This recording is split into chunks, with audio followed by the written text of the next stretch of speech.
तुमने भेजे थे सबका वध कर दिया। कंस ने कहा अब करूं क्या?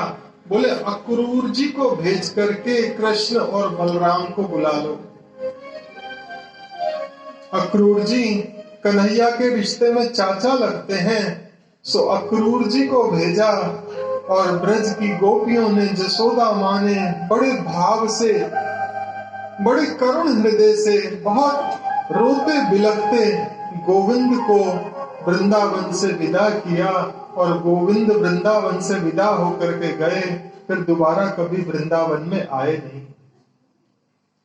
गोपियों ने विदा किया। भगवान श्री कृष्ण अपने कुछ सखाओं के साथ, नंद बाबा के साथ मथुरा नगरी आए हैं और मथुरा नगरी में जैसे ही भगवान ने प्रवेश किया, एक धर्मशाला में जाकर के सबने निवास किया और वहां पर कहते हैं गोविंद के जो सखा थे उसने गोविंद से कहा कि गोविंद, ये मथुरा तो भैया बहुत बड़ी नगरी है और हमारे कपड़े तो सब 1970 मॉडल हैं, सो सही फिट हो नहीं रहे।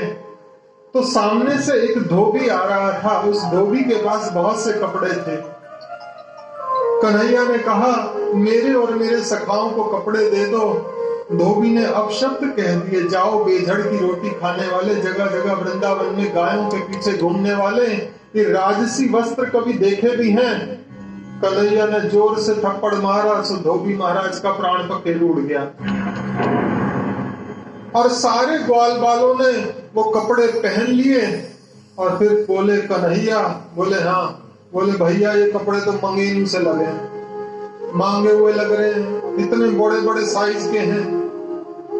बोले तो फिर आगे गए, एक दर्जी था, दर्जी से भगवान ने सिलवा करके वो कपड़े सब कन्हैया ने सब ग्वाल बालों को बांट दिए। बोले हाँ अब सही साइज के आ गए, अब बिल्कुल सही लग रहे हैं। फिर बोले कन्हैया तूने कपड़े तो दिलवा दिए और हमारी फिटिंग के भी सही साइज के भी करवा दिए, लेकिन भैया एक कमी रह गई। बोले क्या हुआ? बोले शरीर में से गोबर की बदबू आ रही है, इसको दूर कैसे करें? सामने कुब्जा नाम की संयंत्री थी, वो चंदन घिस करके लाई थी। भगवान ने कहा मेरे और मेरे सखाओं को चंदन अर्पित करो।